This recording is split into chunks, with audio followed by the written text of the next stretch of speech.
Chapter 1, in which a house is built at Pooh Corner for Eeyore. One day when Pooh Bear had nothing else to do, he thought he would do something. So he went round to Piglet's house to see what Piglet was doing. It was still snowing as he stumped over the White Forest track, and he expected to find Piglet warming his toes in front of his fire. But to his surprise, he saw that the door was open, and the more he looked inside, the more Piglet wasn't there. "He's out," said Pooh sadly. "That's what it is. He's not in.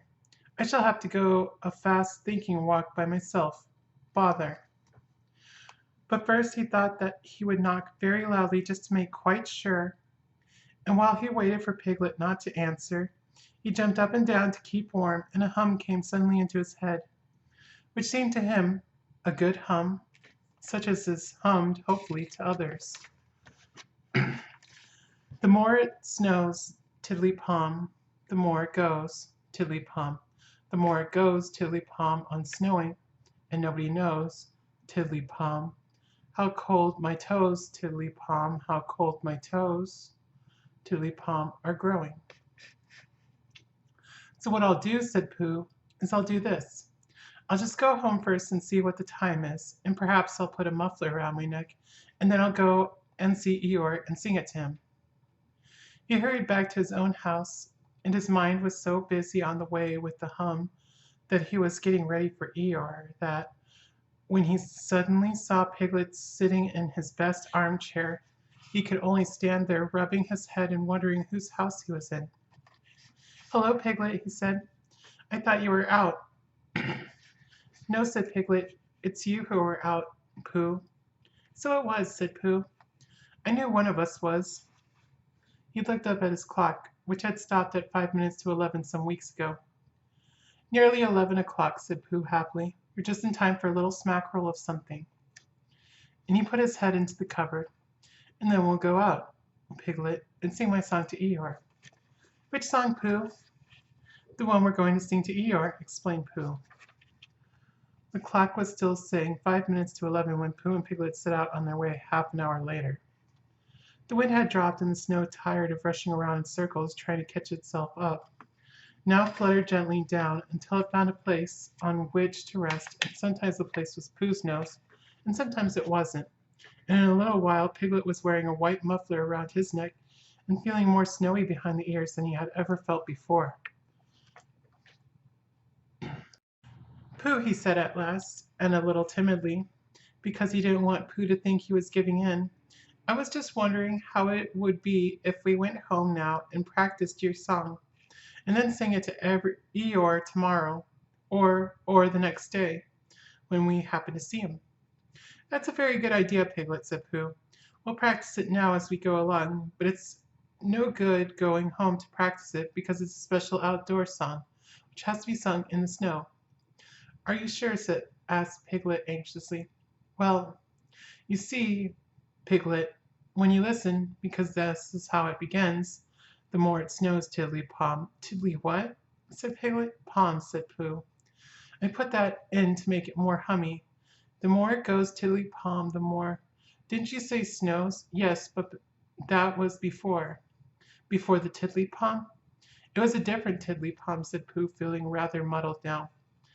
"I'll sing it to you properly, and then you'll see." So he sang it again. "The more it snows, tiddly-pom, the more it goes, tiddly-pom, the more it goes, tiddly-pom, on snowing. And nobody knows, tiddly-pom, how cold my toes, tiddly-pom, how cold my toes, tiddly-pom, are growing." He sang it like that, which is much the best way of singing it, and when he had finished, he waited for Piglet to say that, of all the outdoor hums for snowy weather he had ever heard, this was the best. And after thinking the matter out carefully, Piglet said, "Pooh," he said solemnly, "it isn't toes so much as the ears." By this time they were getting near Eeyore's gloomy place, which was where he lived, and as it was still very snowy behind Piglet's ears, and he was getting tired of it, they turned into a little pine wood and sat down on a gate which led into it. They were out of the snow now, but it was very cold.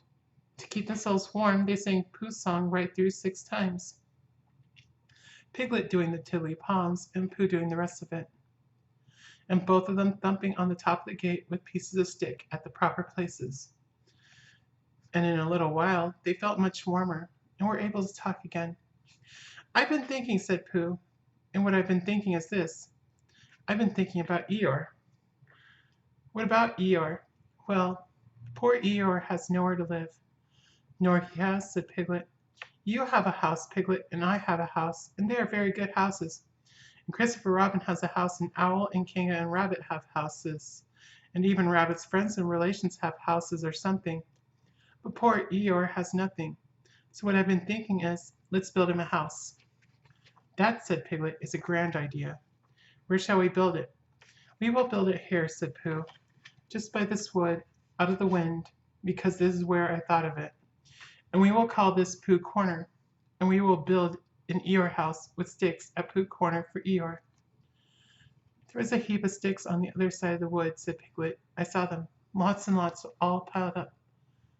"Thank you, Piglet," said Pooh. "What you have just said will be a great help to us. And because of it, I could call this place Pooh and Piglet Corner, if Pooh Corner didn't sound better, which it does, being smaller and more like a corner. Come along." So they got down out the gate and went around to the other side of the woods to fetch the sticks. Christopher Robin had spent the morning indoors going to Africa and back. He had just got off the boat and was wondering what it was like outside, when who should come knocking at the door but Eeyore. "Hello, Eeyore," said Christopher Robin as he opened the door and came out. "How are you?" "It's snowing still," said Eeyore gloomily. "So it is." "And freezing, is it?" "Yes," said Eeyore. "However," he said, brightening up a little, "we haven't had an earthquake lately." "What's the matter, Eeyore?"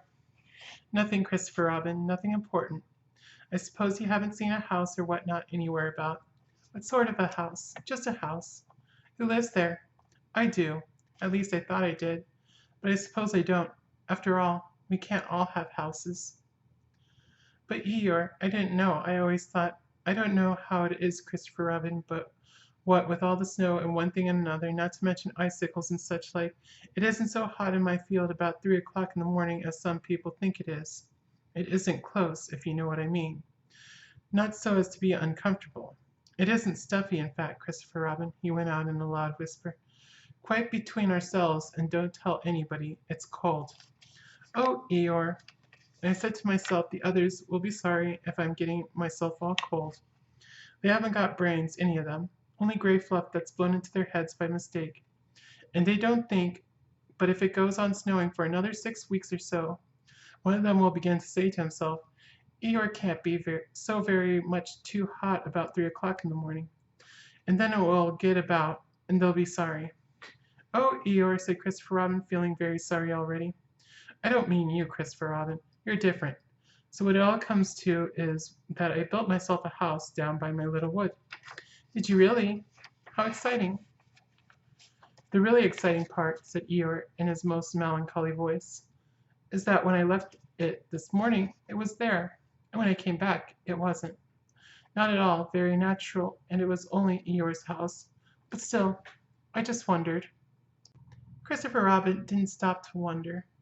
He was already back in his house, putting on his waterproof hat, his waterproof boots, and his waterproof mackintosh as fast as he could. "We'll go and look for it at once," he called out to Eeyore.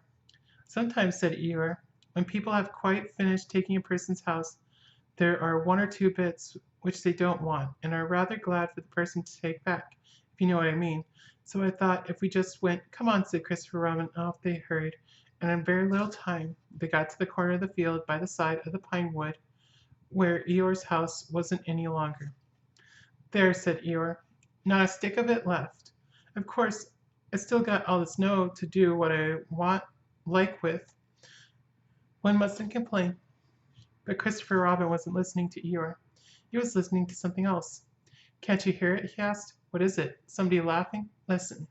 They both listened, and they heard a deep, gruff voice singing in a singing voice that the more it snowed, the more it went on snowing, a small, high voice tiddly-palming in between. "It's Pooh," said Christopher Robin excitedly. "Possibly," said Eeyore. "And Piglet," said Christopher Robin excitedly. "Probably," said Eeyore. What we want is a trained bloodhound. The words of the song changed suddenly. We finished our house, sang the gruff voice. Tiddly Palm sang the squeaky one. It's a beautiful house, Tiddly Palm. I wish it were mine, Tiddly Palm. Pooh, shouted Christopher Robin. The singers on the gate suddenly stopped. It's Christopher Robin, said Pooh eagerly. He's round by the place where we got all those sticks from, said Piglet. Come on, said Pooh. They climbed down their gate and hurried round the corner of the wood, Pooh making welcoming noises all the way. Why, here is Eeyore, said Pooh, when he had finished hugging Christopher Robin, and he nudged Piglet, and Piglet nudged him.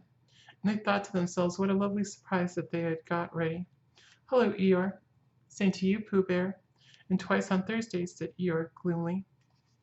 Before Pooh could say, why Thursdays, Christopher Robin began to explain the sad story of Eeyore's lost house. And Pooh and Piglet listened, and their eyes seemed to get bigger and bigger.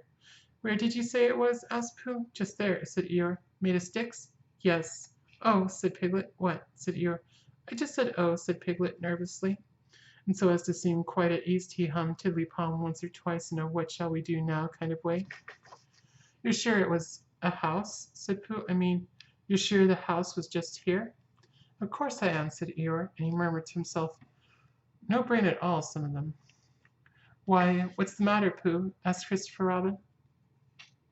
Well, said Pooh, the fact is, said Pooh. Well, the fact is, said Pooh. You see, said Pooh. It's like this, said Pooh. And something seemed to tell him that he wasn't explaining very well, and he nudged Piglet again. It's like this, said Piglet quickly. Only warmer, he added after deep thought. What's warmer? The other side of the wood where Eeyore's house is. My house, said Eeyore. My house is here. No, said Piglet firmly, the other side of the wood, because of being warmer, said Pooh. But I ought to know. Come and look, said Piglet simply, and he led the way. There wouldn't be two houses, said Pooh. Not so close together. They came round the corner, and there was Eeyore's house, looking as comfy as anything. There you are, said Piglet. Inside as well as outside, said Pooh proudly. Eeyore went inside and came out again. It's a remarkable thing, he said. It is my house, and I built it where I said I did, so the wind must have blown it here. And the wind blew it right over the wood and blew it down here. And here it is as good as ever, in fact, better in places. Much better, said Pooh and Piglet together. It just shows what can be done by taking a little trouble, said Eeyore. Do you see, Pooh? Do you see, Piglet? Brains first, and then hard work. Look at it. That's the way to build a house, said Eeyore proudly.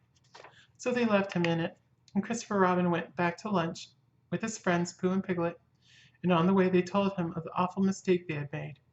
And when he had finished laughing, they all sang the outdoor song for snowy weather the rest of the way home. Piglet, who was still not quite sure of his voice, putting in the tiddly palms again. And I know it seems easy, said Piglet to himself, but it isn't everyone who could do it.